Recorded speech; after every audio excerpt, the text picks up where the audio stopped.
What do you want this time, a hand with your homework? Or would you like me to sew little name tags in your PE kit? Future Echoes is the second episode in Series 1 of Red Dwarf, and is notable for the first appearances of several things that would go on to become staples of the show. The first of which is the very first thing we see, with Holly recapping the show's premise and the events of the series so far. This was added as the writers Grant and Naylor felt the script for this episode and the premise of the show in general was incredibly confusing, with the director Ed Bye and the cast taking quite some time to get their heads around the concepts in the script. So as to not confuse the audience, they thought they'd add the Holly recap segments before every episode to refresh them on what was happening. Although this was the fourth episode filmed, it was aired second on the 22nd of February 1988, as the producers felt it introduced the fact this is a sitcom that deals with real scientific theories the best out of the 6 episodes. Another thing that will go on to become something of a running gag also makes its first appearance here at the end of the recap, when Holly makes a joke about his IQ of 6,000. I am Holly, the ship's computer, with an IQ of 6,000. The same IQ as 6,000 PE teachers. Following the recap, we get more of the odd couple dynamic between Lister and Rimmer, with Rimmer going for a morning jog, whilst Lister desperately tries to get coffee out of the dispensing machine, who now has a voice. This being Tony Hawks.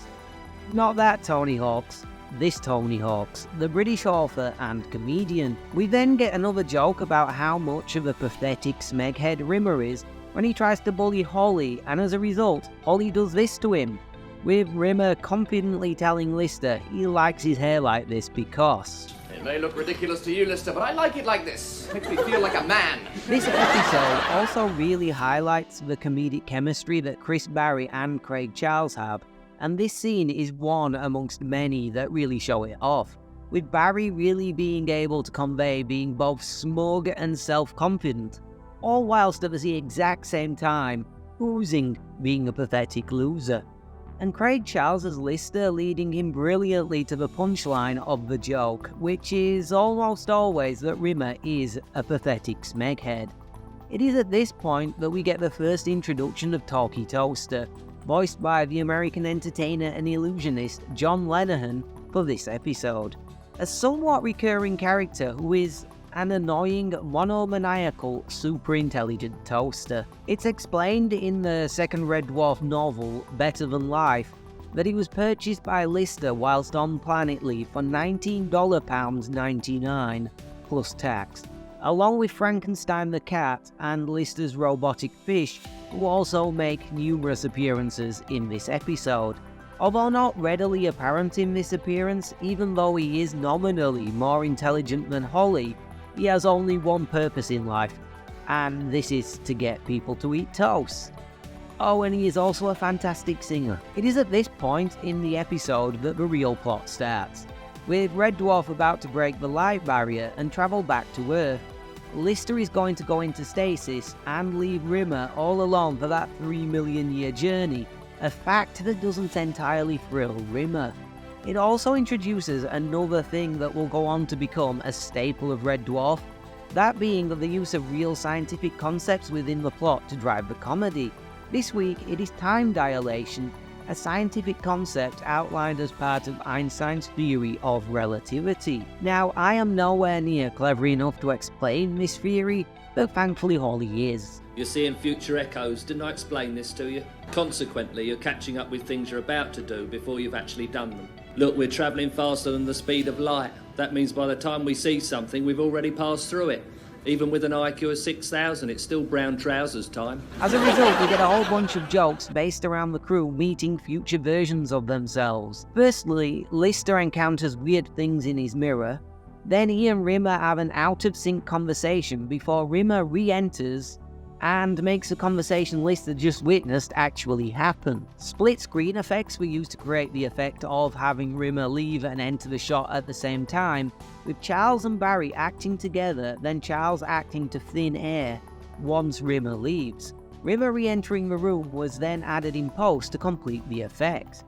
They also discover a brand new Polaroid of Lister clutching 2 babies, which convinces the pair that Holly is in fact correct about the future echoes.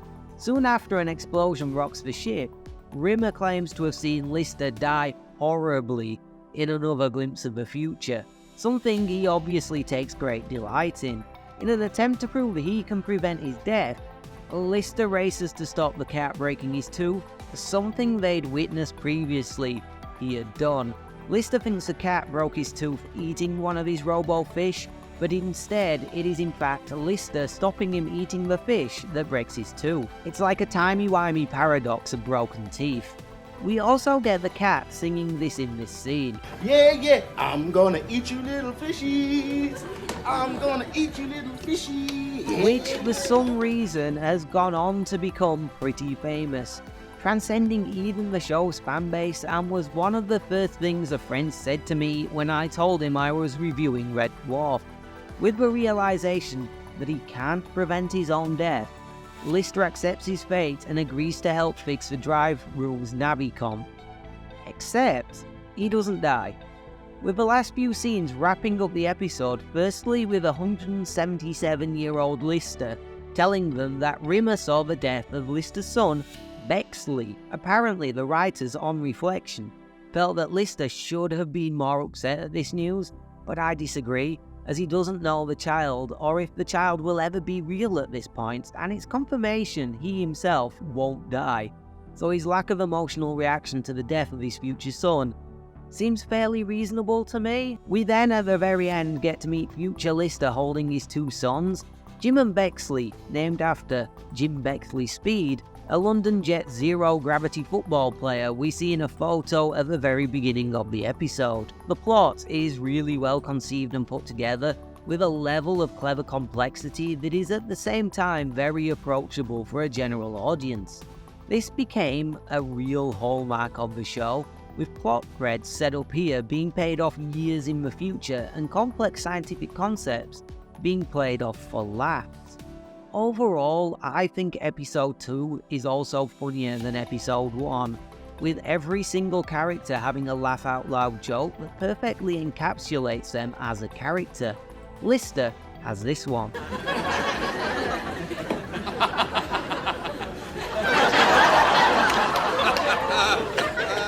Showing just how dumb and slobbish he is. Rimmer has numerous, but this one is one of my favourites. You are how you look, and I look like a complete and total tit. Showing how stuck up and full of himself he is, whilst simultaneously being incredibly pathetic. The cat shows how vain he is, with him being willing to do this just so he can have an extra suit in stasis. Hey, if I cut off my leg and leave it behind, can I take 3? And of course, Ollie with his previously mentioned jokes about his IQ, and the fact he's frankly incapable of flying the ship, as he's gone, well, a bit senile. There are other numerous jokes sprinkled judiciously throughout, and I have to say I laughed out loud at least 6 or 7 times. We also get our first real introduction to the Skutters, although one is briefly glimpsed in episode 1 as part of George's funeral. They are incompetent robot maintenance droids that perform menial tasks throughout Red Dwarf, who according to Lister have a better union than him and Rimmer. Although there are apparently thousands of Skutters on board the ship, we only ever see 2 on screen at any one time.